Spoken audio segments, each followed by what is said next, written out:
you have to pick one or the other? What do you mean? You just say like you're doing chocolate. You want to? Oh my gosh. Yeah. No. Look at these jelly beans right here. We're with. What up, everybody? Gummies and chocolates. Gummies then chocolates. Do it real quick. Polar Pop, I need a sponsorship again. Somebody who knows Circle K and all that stuff. Just give me a Polar Pop cup. Hey, it's refillable for life. I'm okay with Market Pantry. Shoot me a sponsorship. We can make it happen. Market I Pantry. don't need to go first class with Solar Pop. I spend on it twice a day, 79 cents. You get my money for life. Can I just? Fight Bananas. What's up, guys? I'm Dave Van Alken. This is the Professor John Rafford. Combat Night. The real OG of Combat Night. We'll use that a couple times tonight. Mitchell Chamale, Combat Night. Big show this Saturday night. So much to talk about. So much UFC stuff to talk about. Regional stuff. Dana White Contender Series. Everyone we know is a UFC fighter now. Yeah. It's crazy. It's crazy. We'll definitely get it. We got Ryan Quinn coming out, American Top Team. Big show. Big show.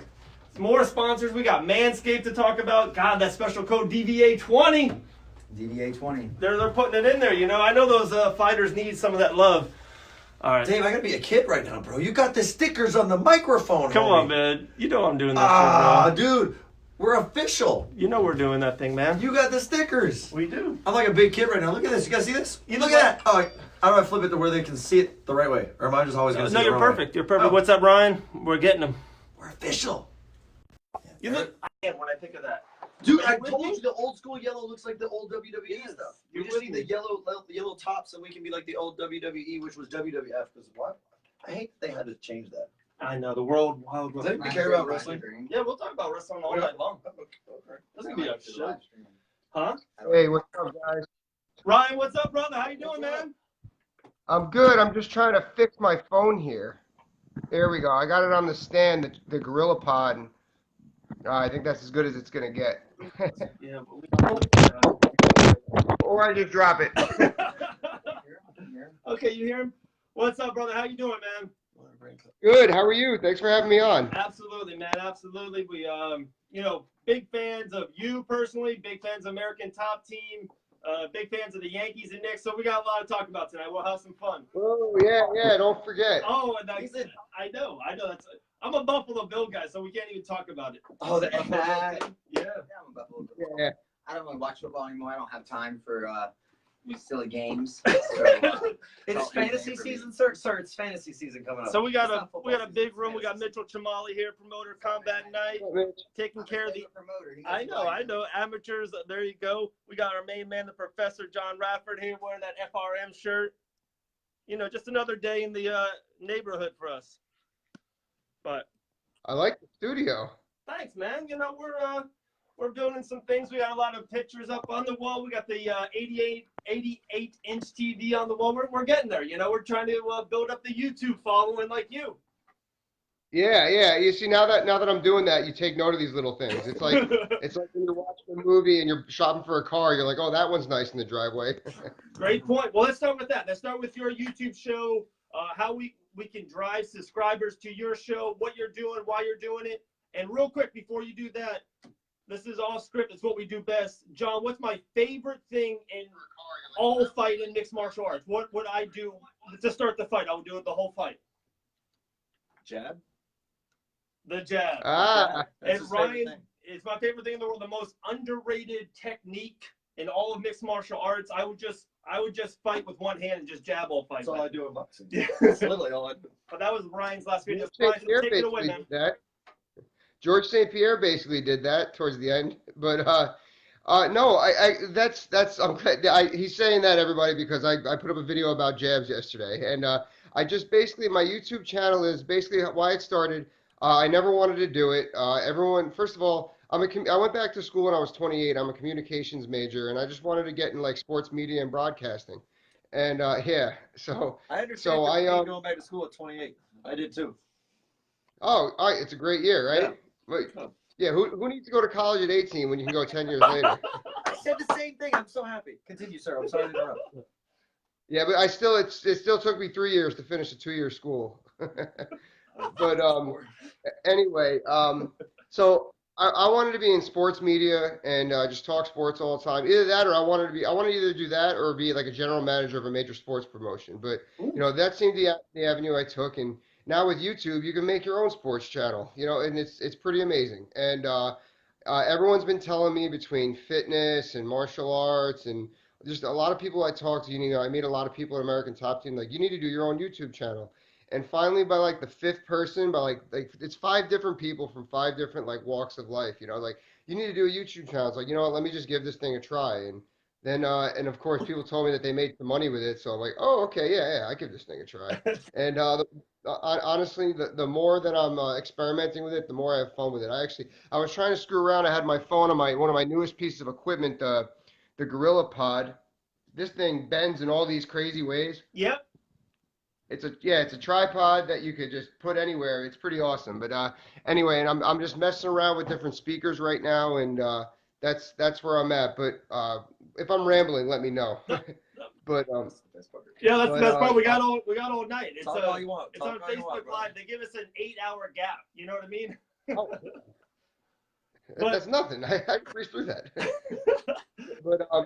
But the channel, sorry. No, I was gonna say. So yeah, what's the name of the channel?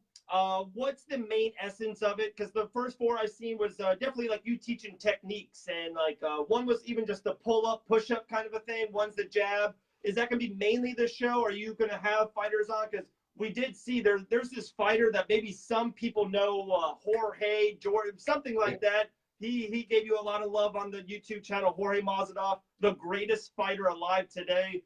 We'll get into that in a little bit. He's my man. So, take it away. What's the name of it? You don't gotta fill his head any bigger than it already is, all right? But no, it's basically it's about like I want to do 2 things. I want to interview fighters, and I just want to I want to walk around some spots with a microphone, just interview people at sporting events, mostly MMA. That's my avenue I got right now. But I want to talk. Like, I don't plan on exploiting any fighters, like giving up any inside information to my teammates or anything like that. But I do. There's stuff about the fighters that I want everyone else to know, like outside of being fighters and what drives them and stuff. And I want that on there. Like, I know that like King Mo and Masvidal, they're both huge comic book fans.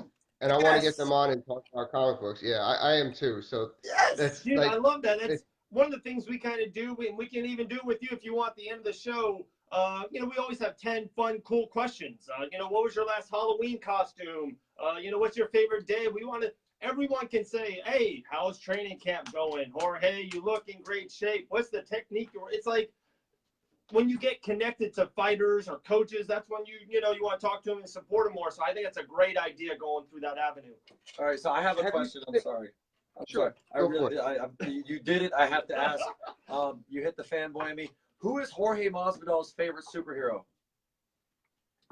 Man, he doesn't shut up about Thanos, but I not really a superhero though. Like, he's just like the baddest man. Me, like I always say, if George was a superhero himself, he would be Deadpool. Because he just. I can see that. What about King Mo? Who's his? He likes this guy called Gore the God Butcher. Okay. He could almost rival Thanos. But he's also a Thanos guy. His favorite overall comic book. I don't know who all my friends root for bad guys. Who is yours? Mine was always Wolverine. Okay, so are you just a Marvel dude? No, I'm a huge Batman fan. Yes, and Spawn. yes, that's my following. That's what I'm talking about. I have a huge mural of Batman on my side as a tattoo. It's a comic book. The Batman's the New 52, and it's the old school version with the navy and the blue and the gold, as the belt and everything like that. So it's homage to the old, but it's the New 52 Batman that they did with Zack Snyder and all. Not Zack Snyder. Now I'm blanking because Christopher Nolan. No. He knows what I'm talking about. What? Greg Capullo. I know what you're talking about. Christian Bale. No. The comic book one. It's the comic book one. It's with Greg Capullo and Oh yeah. Actually, I have it. Did you read Year 1 and Year 2? Yes, I did. Yeah, I like them. I thought they were really well done. I haven't read any Batmans in a while. I was at SuperCon last month, and it was awesome in Miami. it was awesome. Like that was my first time at a Comic-Con event intervention, but that was awesome. A convention, not intervention, but that was really awesome. Sounds like you guys need it. Yeah, I know, right? I plan on going to so many of those. My family's gonna have a comic book convention intervention for me. Hey, I feel you. I had a running subscription one time that got out of hand. I think I had like, they said, how many well, what would you like to follow? And I just got back into collecting, and I think I picked like 50 titles. Next thing you know, I spent like $300 in a month, on a subscription. I was like, okay, we need to dial that back a little bit and do some self-reflection.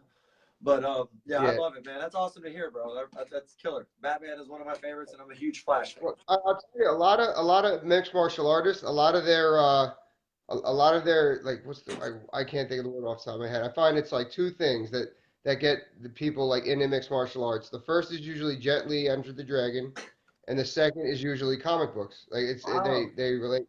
A lot of the comic book characters do mixed martial arts in a sense. Like Red Hood is backed in that. They have a lot of backgrounds and a lot of different combat, and it's And bringing the comic book, and you said Thanos about Jorge Masvidal, and I put it on Facebook, and I don't know if you saw it. David Van Auken, everyone in the world follows Instagram and Facebook. Anyways, man, I love like MMA, and I love the expression sex, drugs, rock and roll, all that stuff. But no better feeling in the world. Last night, my son for the first time watched the end of Endgame. And, I watched it 3 times in the theater, but, he's in school when he's young, so you don't want to take him out. It's a long movie. Anyways, he's watching the end. Captain America gets the hammer, the Thor hammer. He does the Avengers Assemble thing. Everyone comes. They're running down. It's the greatest movie scene in history. And my son's face is like, he's looking at me, looking at the screen like Santa Claus is literally in front of him. It was the best feeling in the world. It was like, that was it. Marvel, had that moment for us.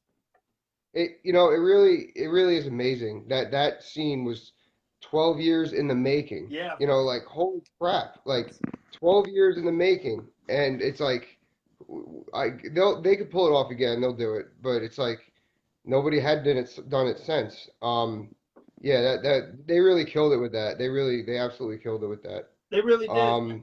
And talking about someone who's going to kill it, how about Dustin Poirier in a couple of weeks, UFC 242? We see you all the time with them, training with them, helping them, coaching, wrestling. Mike Beast Boy Davis, I love that picture of you 5. It's definitely one for the wall sooner or later. Heck yeah. How amped are you for Dustin for this fight? This is just that once in a lifetime fight. 25 minutes if he puts this win in.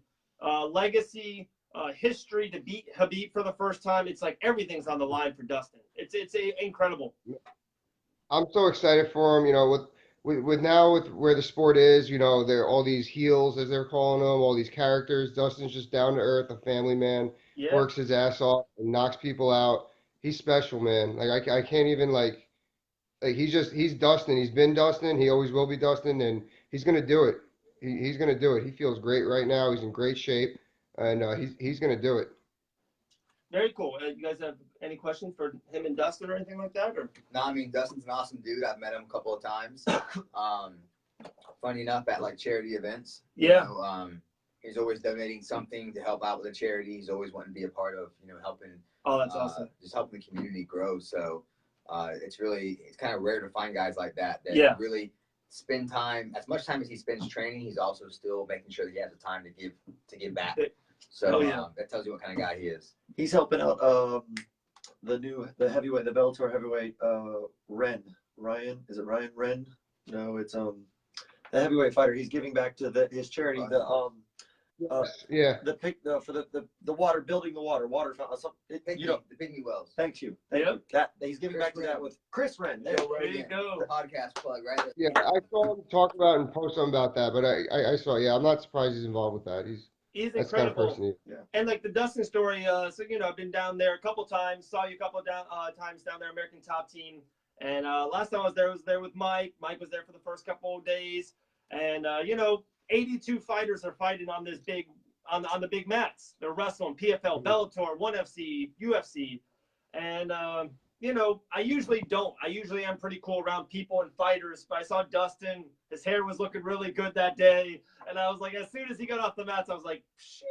I beeline right for him. I was like, Dustin, man, just want to say, good luck coming up 242, big fan. Can't wait. He's like, oh, you want to take a picture? I'm like, oh, of course, man. That sounds good. If you say it, I'm good.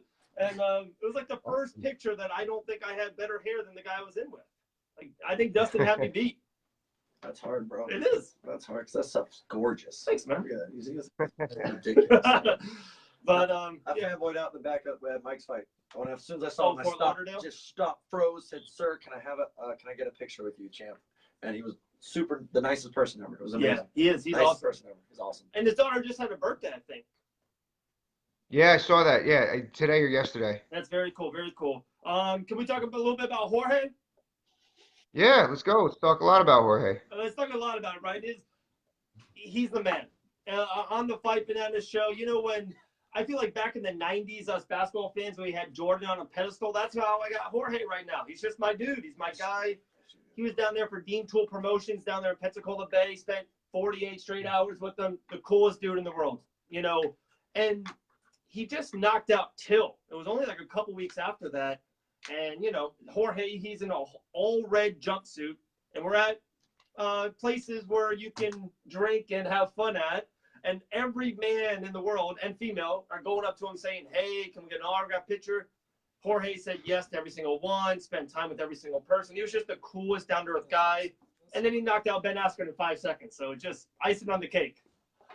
Oh, that was amazing. He's another person who I've known George 10 years now. He's the same George no matter what. Sometimes he's a bit much, but that's him. He cracks me up, man. He's really cool, and he trains nobody trains harder than him, man. He's one person that he'll be in the gym for like 3-4 hours and just that's it. Like that's what he's doing. And he just wants to be the best at everything. He's like a lot of us say, he's the most natural fighter I've ever been around. That's a great That's a great point. I love that point about being a natural fighter. You can feel that watching him. You know what I mean? Yeah, he wasn't supposed to do anything else. Yeah. Nothing else. He's got it all. Yeah. He's got it all. Yeah. Like God put him on this world to be a UFC fighter, a UFC champion. What do you think about kind of the big stuff going around right now? I thought he should have got the welterweight title fight even before Colby's with Robbie, but it looks like him and Nate Diaz. And I even wrote about it today on FightBananas.com. Great plug. There you go, guys. It's almost a bigger fight than the title fight. Hold on. Did you just plug yourself? Yes. Yeah. That's what we do here. Hey, Mighty Quinn MMA approves. Mighty Quinn MMA FightBananas.com. approves. All right. Mitchell Chamale, combat night. Whoever wrote that article is amazing. But that fight to me is bigger than the welterweight title fight. You agree? Don't agree? Are you upset that he might not get that title shot, or who cares? And just let him do his thing. It's going to Kobe, so I'm okay with it. But I thought after he knocked him out, but I could have been high off everything. He was going to get it. I just thought that he was promised if he knocked out Ben Askren that he'd get it. I think if Ben Askren won, he was going to get it. So that's not any inside information. Yeah. If Ben Askren would have won, I would guarantee that they would have given that to Ben Askren. Yeah. So I thought that they kind of gave Kobe the shaft when he had to fight Robbie instead of going for that belt. But you really right now you can't deny Kobe after he beat Robbie, especially the way he did. He was already the interim champion. It's got to be Kobe. If George had decided I'm going to sit out and see who wins that, I wouldn't have blamed George either. That might have been what I would have done. Nate Diaz is no walk in the park. That's why they're doing this fight. And it is a big fight though, and both said they want to get paid, and I think they both will. So, when that you end up being obviously the world title, I get really emotional when any of my friends win that, but at this point in the game, we're all in our 30s now, even though we've been training together since we were in our young 20s. We just want to see everybody get paid. Even Robbie, Robbie, he trained with us for a while, and it's you know what, both guys are getting paid. That really sucks. They got to fight, but they're gonna see something for it. So I hope he gets paid if he's taking that Diaz fight. So, do you think? I think that's gonna pay off better for him to fight Diaz than it would to be fighting for the belt. And I think, I don't know. I don't know him like you do, but I think he's happier to get more money, right, over the belt. You'd rather get paid an extra $500,000 than a title shot, right? He's excited. He's excited. I mean, I think that fight he gets really. paid. Oh, absolutely. Yeah, They're gonna have to, man. It's gonna Yeah. be insane.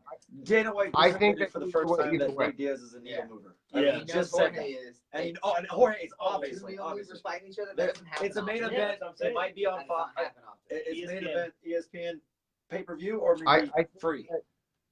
I think those fights are interchangeable. I really do. Let's just say, worst case, that George fought for the belt and lost. I think he still fights in Nate Diaz, and it still has amazing steam behind it. You know, like, I see. but Yeah. I don't. I don't. He's excited about it. I know that, like, I've talked to him before, and like at this point, he's like, I'd fight my mother for the world title. Like he's So I think that he'd be equally excited for either one. So he's in a good place about it, and he's actually starting his own YouTube channel, or he did already, and Super he made necessary. the announcement on there. Yeah, super necessary. Yeah, Money. Yeah. I'm happy for him. That's where the money's at right now is YouTube. So, but right now we have a potential best friend matchup for a world title. If Kobe wins Cross the bridge. and Jorge wins, they're best friends, right? They're gonna have to clash, right? Is that gonna happen? Will they fight each other? Yeah, they'll fight each other. Cross the bridge when we get there. That's how we do it. And, No, oh no, I know. me- I'm just like that. Really, it lines up like a yeah. tournament. You know. yeah, they'll fight each other. They'll fight each other. Okay, well, that's good to hear. You know, we look at it as like, especially if you come from a wrestling background, you got to wrestle a lot of your friends all the time. Sure. You know, I remember when I was with Bellator a while back, the second time I was with Bellator, I knew there was a chance I probably could have fought Will Brooks, and it didn't. Luckily, it didn't happen. But you know, at that point, you know, with all that money and the world title, there can only be one, right? And who better to beat it from or lose it to than your best friend? Yeah. So. That's a good point. And like you said, they're both. If both wins, and Jorge's a freaking rocket launcher, right? And if Kobe wins, gets the title beating Usman, that they both make more money on the next one. Like that's insane. UFC 250 in Las Vegas, Masvidal versus Kobe Covington. Oh my goodness! Like Dana White's just printing money over there in Coconut Creek. For sure. Yeah. Talking about printing money in Coconut Creek, let's talk about you and all the amateurs. I know you got a busy month. I heard that too on the YouTube show that I subscribe and watch, Mighty Quinn. Talking about a lot of the amateurs. Talk about them and going forward. And that's like you're the head coach of the amateurs. Is that right? Before we change subjects. Oh, real quick, Mitchell's got one last thing though. I just want to voice that I think Jorge knocks out Diaz. I think it's a pretty. I don't think it's an easy fight, but I think he's gonna knock. I was thinking the same thing. Did you hear that? Man, I just don't see Nate Diaz ever getting knocked out. He got hurt with Oh. two right hooks in the Pettis fight. He got stumbled with two right hooks. But Thompson too, right? Yeah. I think that he hasn't fought somebody as big as Jorge in a long time though, and I think that there's a lot of power there, and I mean I just don't see George losing that fight. But Nate's so tough. I'm not gonna say he's gonna knock him out. I'm not saying he won't. I don't see George losing that fight, but saying he's gonna knock him out. It's not a knock towards George. Trust me, because that dude can knock down anybody. But Nate's just so tough. I just think it's gonna be 15 minutes of bop bop bop bop bop bop. That's what I want to see. Yeah. I mean, It'll be the best boxing MMA fight ever. Jorge has the best. I think Jorge has some of the best boxing. Period. And Let's say best strike.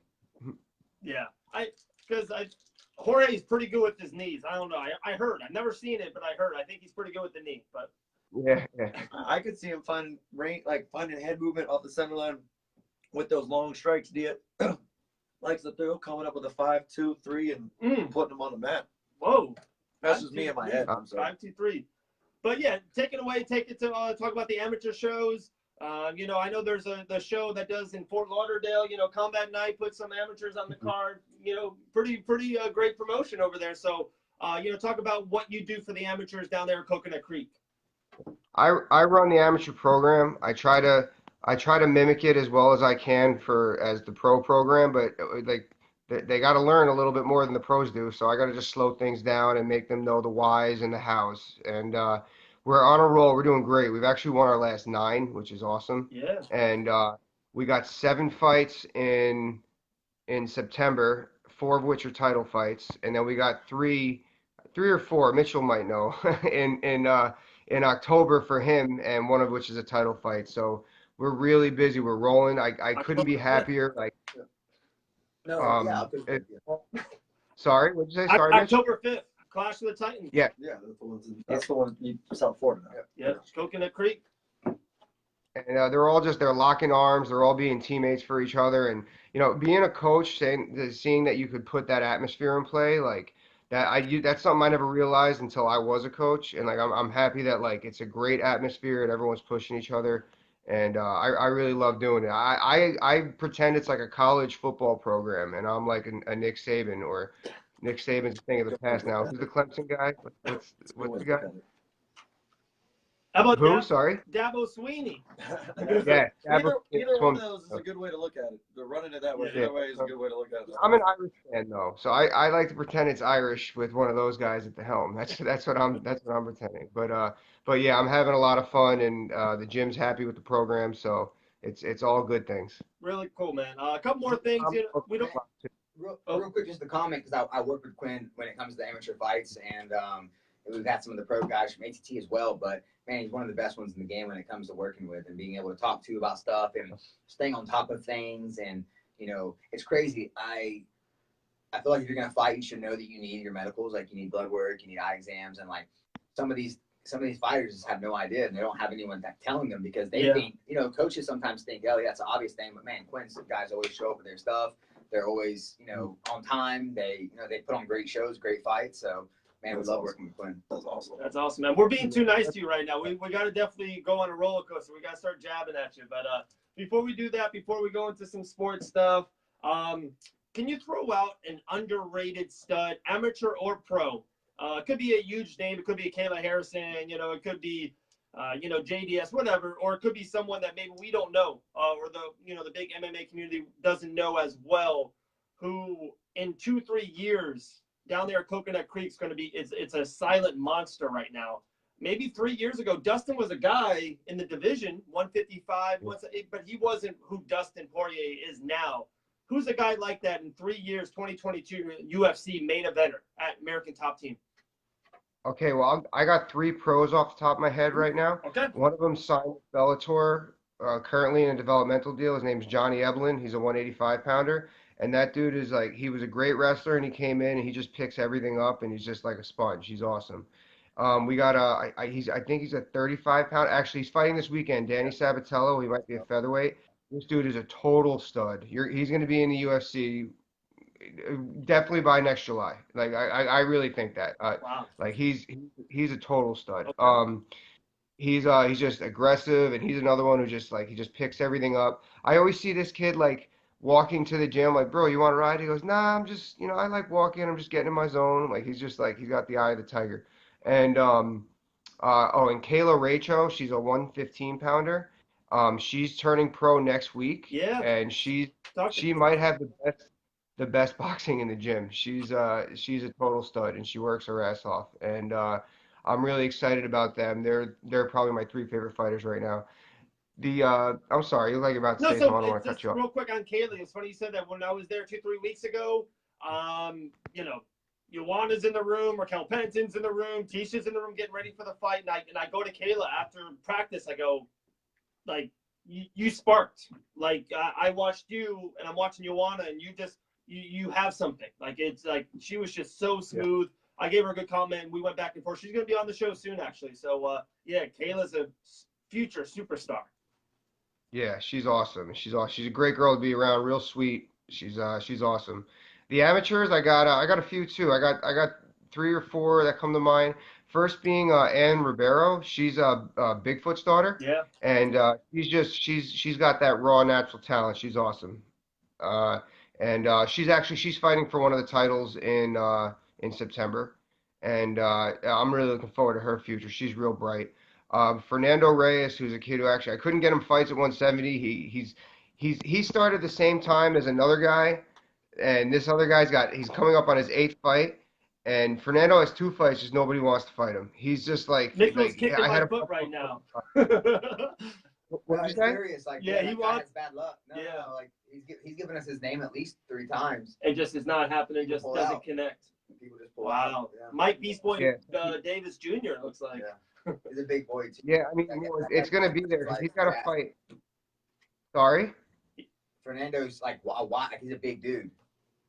He's bumping up to 185 now because I can't get him fights at 170, and he's fighting a guy who's a little more experienced, but I think he needs that. And for the 185-pound belt for XFN in a couple weeks, and then I got another guy who's like he's actually only 19, and his name is Lucas Cortez, and he's just like he's got great wrestling and great submissions, and he's got a real bright future. I got to slow him down because I'm worried he's 19. I don't want to burn him out. I told him like go hit a grappling tournament because you got to realize when you turn professional, this is really all you're gonna do.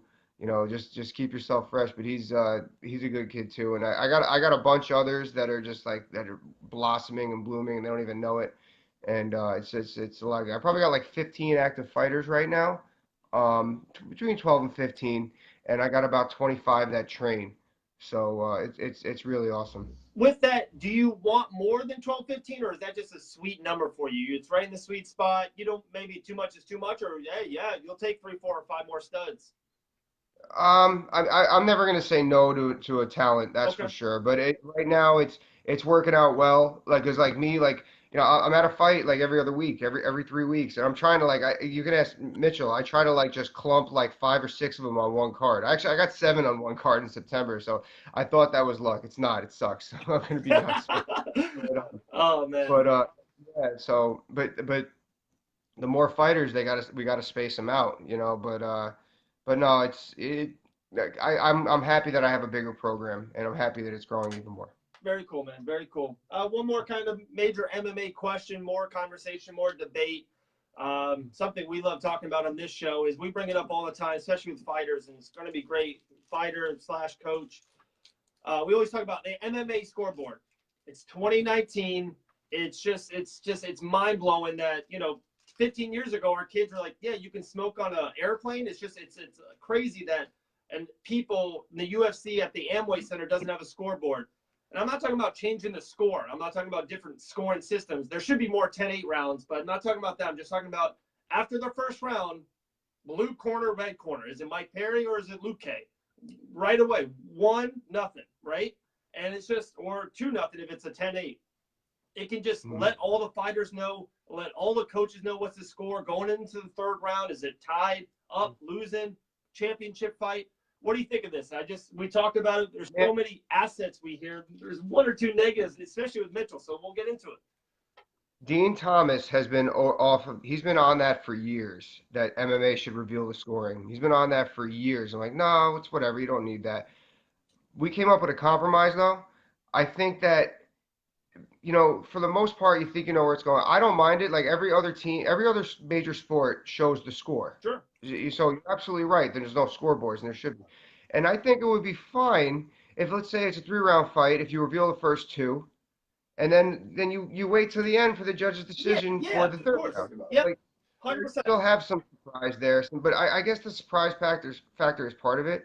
And honestly, I think that a small promotion should jump on that for 1 or 2 fights just to get some buzz around the promotion and see how people go. Yeah, you look right at Mitchell right away. Yeah, but I didn't mean to put you on the spot, but I don't think it's a bad idea to do something like that. It's got to be my way though, not the way everyone else thinks. But you got to keep the third and fifth round concealed until the judges score. No, 100%. So what I've always said is don't put 1 or 2 up. Just put the color of the corner that won the round. Just have like 2 squares for a 3-round fight, 4 squares for a 5-round fight for a championship. Yep. And every time the round's over, if the majority of the judges pick blue, just blue goes up as a light. You don't know if it's 10-8, you don't know if it's 10-9, but you know that you're down 1 round. That's all. I think as a coach and someone who is in the game that way, I think it changes the game a little bit, but I also think it prevents coaches from assuming that their player might have won or their fighter might have won that round due to some small things. No, you just got known by these judges are viewing it a different way than you are. You know what I mean? Fights. So it might change a little bit, but I don't think you need to put a score, just a color. You know what I mean? You know what's funny is I'm sure the promotions and the commissions, they have your argument, but the other way. Like I think then you're gonna get more guys taking off the third round, blah blah blah, which is BS because they do that anyway. So yes, that and just between. We know in football, the Atlanta Falcons, you go on a prevent defense, Brady's going to come back on you. It's just, and especially I think in MMA, a fighter, if you go to 70% and the other fighter's going for blood at 100%, they're going to get knocked. They're going to get TKO. They're going to get dominated. I just don't think a fighter should ever take off the gas. So Yeah. I mean, I would love to agree with you, but I've definitely laid back knowing something's in the bag. I know in my last fight I pulled my groin, and I knew I was up 2 rounds, and I was just like, let me just get through this one. I'm not going to try and anything. So like that's the other thing. If things happen in there, so if you could afford to take the round, the fighter's going to do it. So. But like you said, because one person's taking the round off, the other guy's going to go nuts. The other guy's going to go he's going to start swinging those haymakers. So. Yeah, I mean, this is something we've talked about a lot at Combat Night, actually, and it's something that we probably will end up doing. We're also talking about getting rid of the 170 weight class and doing 165 and 175. But the only holdup with me and the whole changing, I think the score should be seen. I think it should be a scoreboard. I do it in wrestling. The only thing I don't really do is in boxing. But I think along with that, they should score the entire fight instead of each round. So for me, it's like that way we eliminate anyone taking off ever. If you score the entire fight, I love show the score. Love it. But score the entire fight. So even if in the 3rd round you're up by 2, that guy can still come and get it. You know what I mean? Like he can still come and win that fight because you're scoring the entire fight. And if you were just pointing away, and playing a really safe defensive game, and you win the first 2 rounds that way, you eked out the first 2 rounds. But the 3rd round, that guy realizes, oh, I'm down. I need to come. I love this. I can win the fight still. That's what I like. Yeah, like even in football, if you kind of, you do pretty well and the Jacksonville Jaguars kick 3 field goals and you got 9, and then all of a sudden you get 2 bombs. Andrew Luck throws 2 bombs for your fantasy football team. You got 14. It's more important to score a touchdown. It's more important to get a big takedown and ground and pound. More important to do a knockdown. I'm loving that idea. I have one rebuttal. Ooh. Don't not like the idea. Just have one rebuttal for it. Can you give me a mock scoring system for how you would judge the points for it? I mean, if you're because that's what you're talking about. Like if I'm jabbing and getting a point, and I got 5 points right now, a takedown's worth how much? Well, let's say that's we're not changing the score. No, you don't change the score. You're scoring the whole fight. So like every round of 10-8 or 10-9. So let's say in the first round, someone outstrikes you 50 to 25. First round. Second round, 50 to 25. They won the first and second round. 3rd round, you get outstruck 100 to 1. Yes. Like I get that, but what do takedowns cost then? What are those counts? Whatever, the same they do now. That's what I'm saying. I don't think takedowns. I think takedowns are. Now we're going into a whole other. That's what I mean, because that's what. Now you're judging are scored way too heavy. And that's my agreement with you. That's not what I'm arguing. I'm saying I'm just saying you have to make everything. What's a leg kick worth? Is it just worth a regular point? We're gonna keep everything the same as far as what it's worth. So everything's worth 1, and then a takedown's worth how much?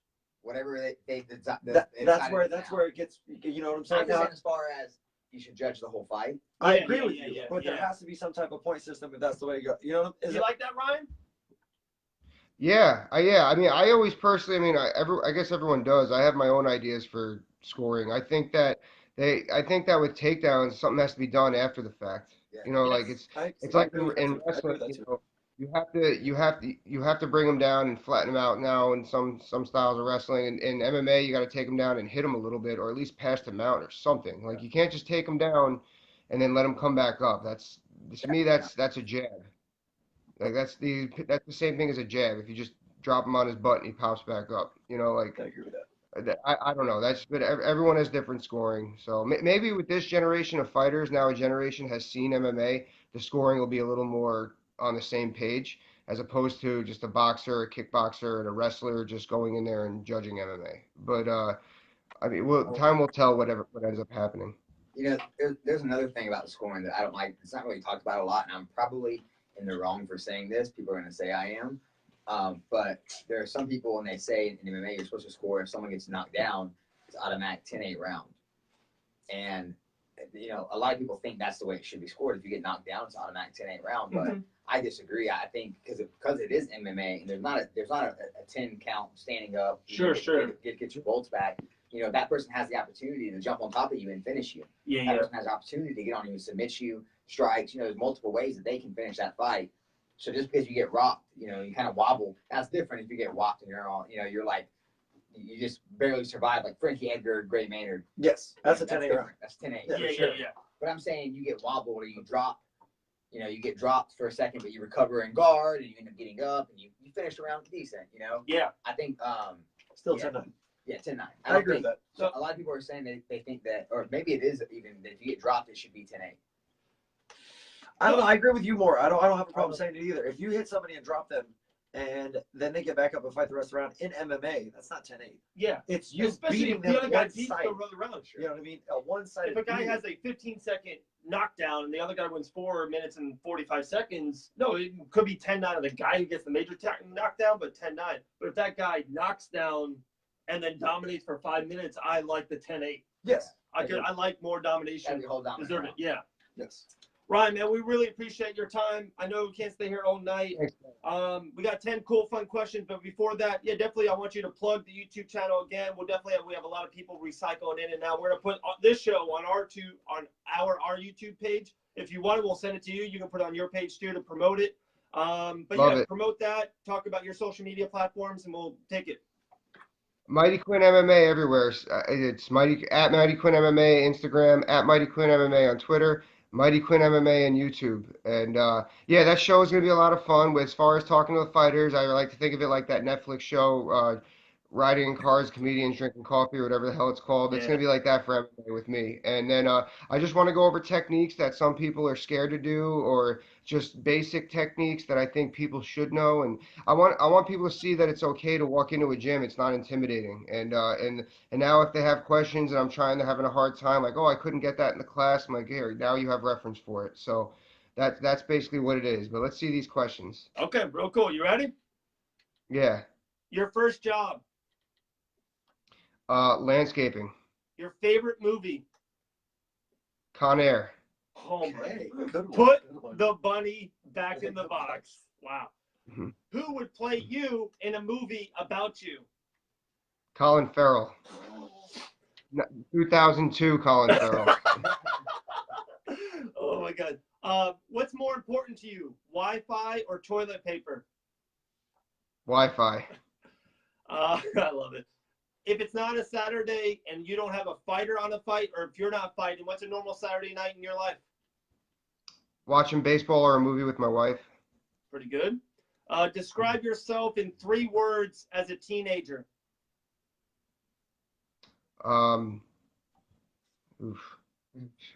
Wrestling, daydreaming. That's kind of 2 words, and working out. I don't really get. So I guess that's more than 3. Sorry. That's all good, man. A dream fight for you to watch, you to coach. A dream fight for me to watch would have always been Boss Rutan versus Mirko Krokop. That was one fight I always wanted to see. A dream fight for me to coach. I never want to be if I had to coach a fight, man, because I just get so you don't enjoy fights when you're coaching. You got a job to do. Sure. Let's see, dream fight that a dream fight to coach. Maybe it would have been Matt Hughes versus Frank Trigg. I'm gonna take a cheap one out there, but I would have loved to have been in Matt Hughes' corner in that fight. Yeah, God. 2, the second one. That's a great one, man. The last name of the first girl you ever kissed.